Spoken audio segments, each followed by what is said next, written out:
जय गुरु मोर प्रिय आत्मीय समस्त भाई भौणी आंतरिक शुभेच्छा गुरुवाद उपरे प्रतिष्ठ कैवल्य मंडपर विश्वर समस्त धर्म संप्रदाय सद्गुरु मान दर्शन कर साधना सिद्धि एवं जीवनी श्रवण कर सबू संप्रदाय गुरु मान एकत्र होती कि आनंदर कथा यही हूँ विश्वभातृत्व काली आम आलोचना करते ये कैवल्य मंडपर उद्देश्य कैवल्य मंडपर आसीन समस्त योगी ऋषि सिद्ध सन्त सद्गुरु मानकर एकत्र अवस्थान ही विश्वभातृत्व प्रतिष्ठार मुख्य लक्ष्य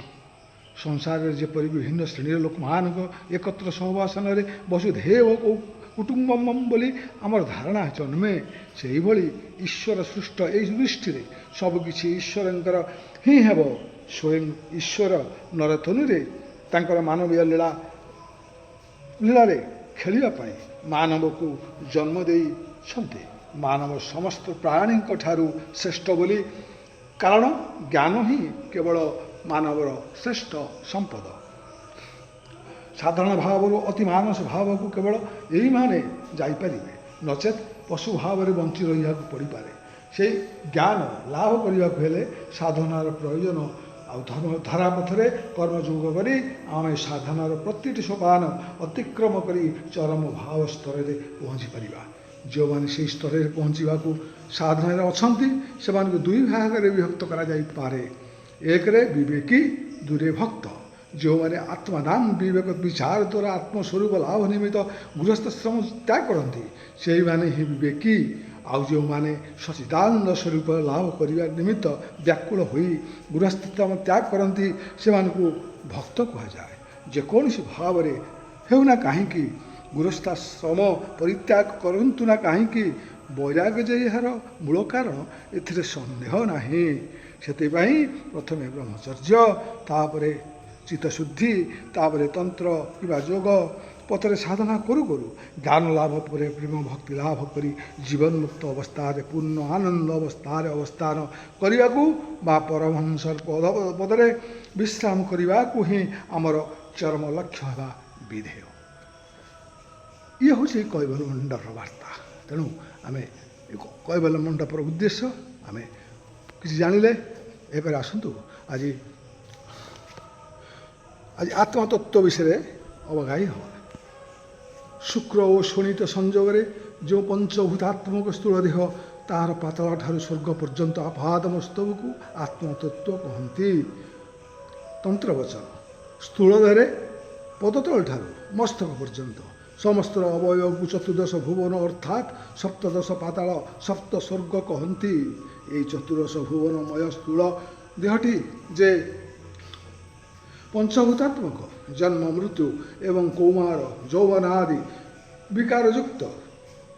जागृत स्वप्न सुषुप्ति रूप अवस्थापन एवं प्रारब्ध कर्म और सुखा दुखादि भोगर जे आलय स्वरूप से यही समस्त तत्व प्रकृत भाव में अवगत होबार नाम आत्मतत्व एवं सत्स्वरूप अनुभव करने निमित्त जो षडचक्र ज्ञान ताही आत्मतत्व ज्ञान बोली कथित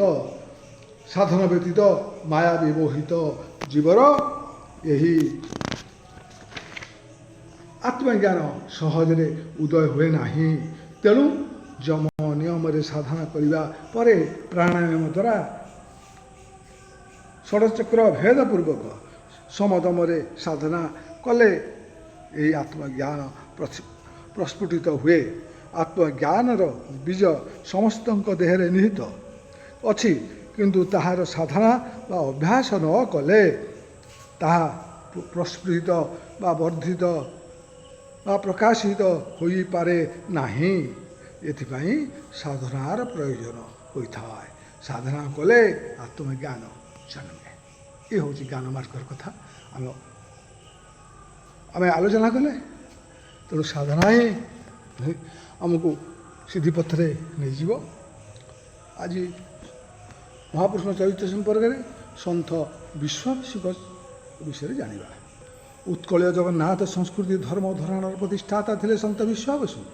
श्री जगन्नाथ जहाँ शैव माने शिव रूप में वेदांतवादी माने ब्रह्म रूप में बौद्ध माने बुद्ध रूप में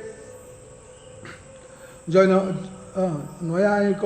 माने कर्ता रूप में मीमांसक माने कर्म रूप में जैन माने ଅହର୍ତ୍ତ ରୂପରେ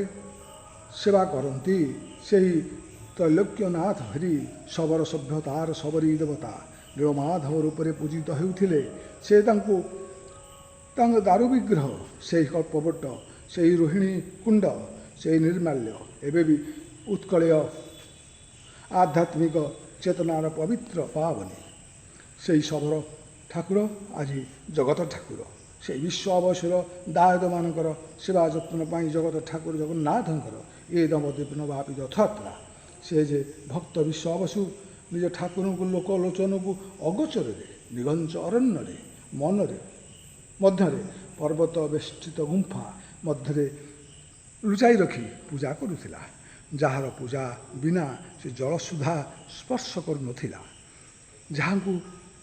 ଚଳିର ଦର୍ଶନ ନଦେଲେ ଯେ ଆହାର ତ୍ୟାଗ କରୁଥିଲା। ପ୍ରତ୍ୟେକ ମୁହୂର୍ତ୍ତରେ ଯାହାର ଉପସ୍ଥିତି ଉପଲବ୍ଧି ନ କଲେ ସେ ଲୋକେ ଲୋତଅର୍ବୁତ ନୟନରେ ଅଧୀର ହୋଇ ପଡ଼ୁଥିଲା। ସେହି ଶବର ରାଜା ବିଶ୍ୱବସୁ। କଥିତ ଅଛି ଦ୍ୱାପର ଯୁଗରେ ଶେଷ ଅବସ୍ଥାରେ ଦ୍ୱାରକରୁ ସମସ୍ତ ଯଦୁକୂଳ ଘେନି ଅନ୍ତର୍ଯାମୀ ଶ୍ରୀକୃଷ୍ଣ ପୂର୍ବ ସାଗର ତୀରରେ ଆସି ଉପସ୍ଥିତ ହେଲେ। ସେହିଠାରେ ଏରକା ଅରଣ୍ୟ ମଧ୍ୟରେ କାଦମ୍ବରୀ ପାନ କରି ଯଦୁକୂଳ ଧ୍ୱଂସ ହେଲେ। ସେହିଠାରେ ଶିଆଳି ଲଟାରେ ଦୋଳାୟମାନ ଶ୍ରୀହରି ପଦଯୁଗଳକୁ ମୃଗକର୍ଣ୍ଣ ଭାବି ଜରାସବର ଶର ନିକ୍ଷେପ କରନ୍ତେ କୃଷ୍ଣଙ୍କର ଦେହାନ୍ତ ହେଲା। ପରବର୍ତ୍ତୀ କାଳରେ ଜାରର ବଂଶଧର ବିଶ୍ୱବସୁ ସେହିଠାରେ କୃଷ୍ଣଙ୍କର ଦେହାବିଶେଷକୁ ନୀଳମାଧବରେ ପୂଜା କରି ଆସିଲେ। ବିଭିନ୍ନ ଶାସ୍ତ୍ରବିତ୍, ଐତିହାସିକ, ପୁରାଣକାର ବିଶ୍ୱବସୁ ନୀଳମାଧବ ଶ୍ରୀଜଗନ୍ନାଥ ଆଦ୍ୟ ସୃଷ୍ଟି ବିଷୟରେ ଭିନ୍ନ ମତ ପୋଷଣ କରନ୍ତି। କେଉଁଠାରେ ଜଗନ୍ନାଥ ଶାକ୍ତମତ ଲମ୍ବମାନଙ୍କର ଦ୍ୱାରା ଭୈରବ ରୂପରେ, ଗାଣପତ୍ୟମାନଙ୍କ ଦ୍ୱାରା ମହାଗଣପତି ରୂପରେ, ସୌରମାନଙ୍କର ସୂର୍ଯ୍ୟନାରାୟଣ ରୂପରେ, ଶୂନ୍ୟ ଉପାସକମାନଙ୍କର ଶୂନ୍ୟ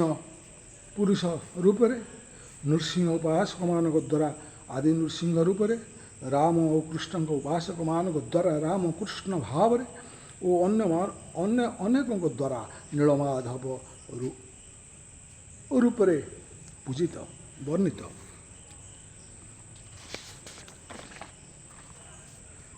ଉକ୍ତ ଭକ୍ତ ଚୂଡ଼ାମଣି ବିଶ୍ୱବସୁ କେଉଁଠାରେ ଶବର ସଭ୍ୟତାର ପ୍ରତୀକ, କେଉଁଠାରେ ଦ୍ରାବିଡ଼ ମତାବଲମ୍ବୀମାନଙ୍କରେ ଧର୍ମ ମତବାଦର ଉଦ୍ଘୋଷକ ଭାବରେ ବର୍ଣ୍ଣିତ, କେଉଁଠାରେ ଜୈନ ଓ ବୌଦ୍ଧ ଧର୍ମର ଜଣେ ସେବକ ବା ପଞ୍ଚରାତ୍ର ଆଗମ ପରି ବୈଦିକ ଧର୍ମ ପ୍ରତିଷ୍ଠାତା ଭାବରେ ଗୃହୀତ।